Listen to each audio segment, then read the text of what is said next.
So my upbringing in Malaysia was really controlled, and it was because Malaysia is a dangerous country for being a female. So my parents put a really protective layer around me.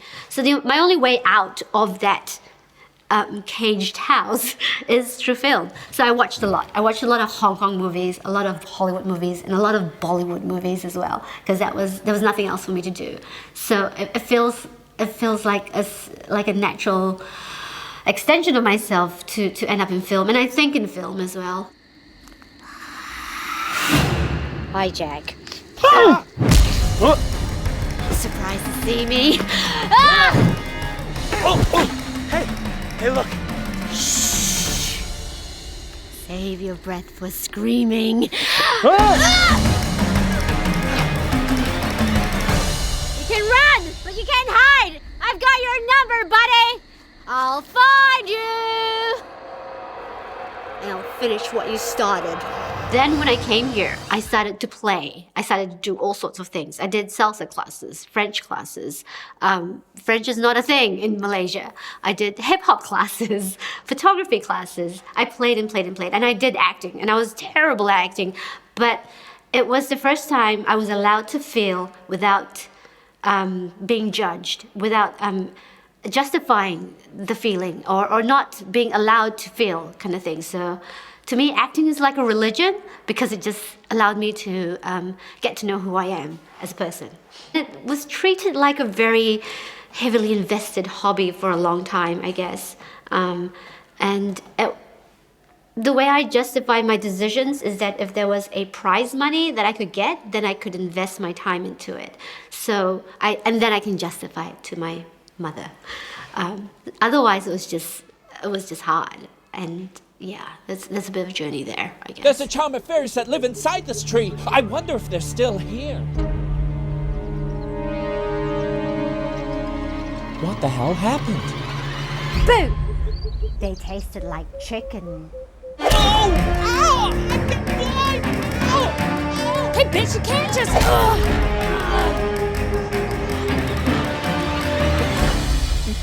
I just want you to know you can't hide behind your friends. I can get to you anytime I want. I eventually took the leap into crewing. So I was a PA to a director from America, and that was interesting. I was like, oh, so you're a cog in this big machine, and this is what it looks like, and the lifestyle as well. It's like there's just so much support where you don't have to go to university, and I don't think it's a university thing that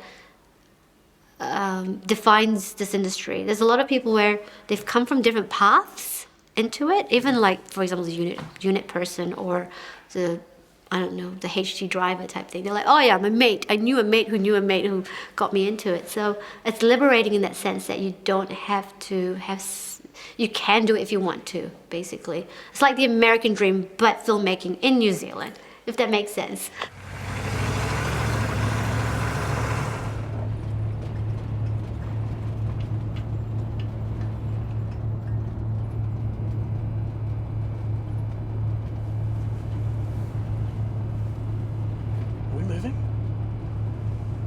Jesse? What's up? I thought you were driving. Baby, I can barely see straight. What's going on? Where are we going? Thought we'd stop for the night. We did, didn't we? I was looking for a charger for my phone. Oh my God, would you stop going on about your fucking phone? The internet will not collapse without you. Hey guys, if we're all here... Who's driving?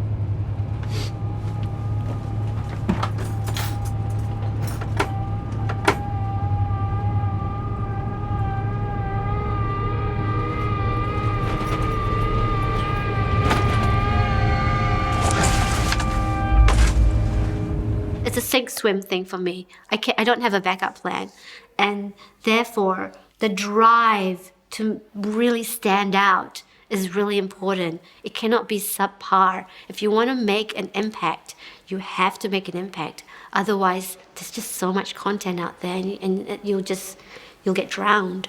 So for whatever I do, I need to make sure that I've got that impact, so it actually stands out. It's not good enough to just be okay. You've tried to go just... Go to King's we went on and go back to my place. He will be destroyed. So Daniel, you never give up. Why are you doing?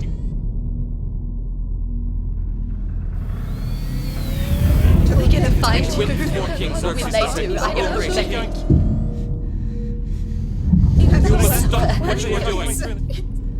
You're doing to us. What you are going. If you do not, if you do, you shall be destroyed. Master, you must continue on the path that you are on, or you will be destroyed. Tears for Talk is the first time I just went, oh, this thing in my brain is on screen and it's super exciting. And that's where I went, wow, I see, I get it now. So my favorite thing to go to is getting a bunch of people trapped in a room and seeing how they survive. And for me, no one survives because we all die eventually. So we share the same fate. And I go there because no one's told me to censor my brain. It hasn't been censored by religion. It hasn't been censored by parents or anything like that because they were quite busy working. So my brain actually allows to entertain all sorts of weird ideas. And that's kind of helped me be where I am today. I don't know if it's a good or bad thing. But yeah, it's always been part of me. Come on, Rose, you know the neighbour's cat treats this place like a litter box. You got ant on your face. I brought lunch home to surprise you.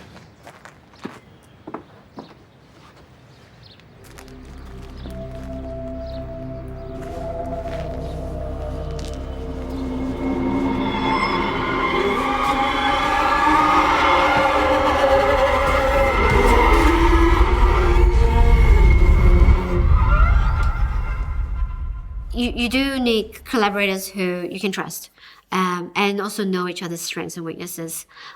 There are some projects I go, okay, let's try this person and see how it lands, kind of thing. Or I would meet someone and I'm like, you want to do unit? Okay. And they actually pull through so well and surprise me. So it's like finding a life partner, really, and having to have those open, awkward conversations but being respectful at the same time. So it's using the head and the heart and trying to separate it too, but for the project. So what I mainly do is I go, what's good for the project? Who is the right people for the project? And try and do that as much as possible. My producing brain has to stop when I'm directing, writing, otherwise they do interfere.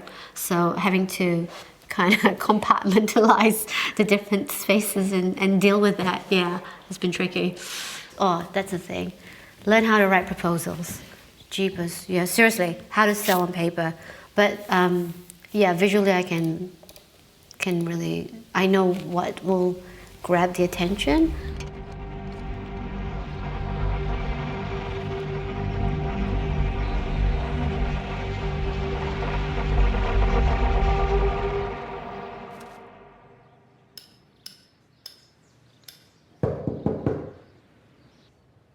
Honey, can I come in, please? I just need to clean up. Give me some time. We need some time.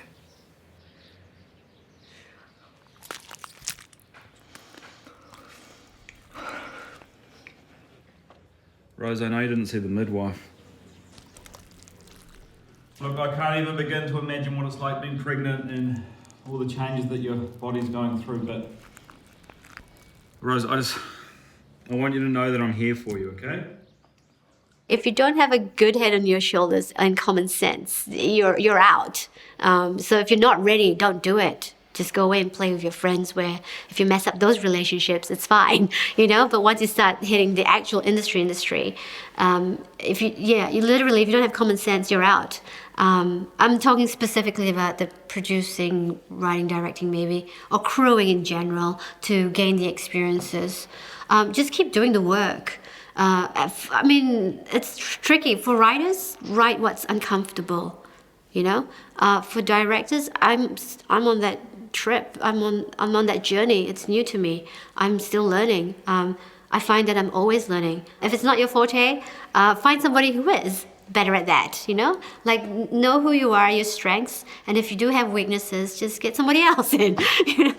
You don't have to do everything. It is hard. And if you do, be okay that you'll screw up. Yeah. And mainly, just be happy. If it doesn't make you happy, then don't force it. Life's too short.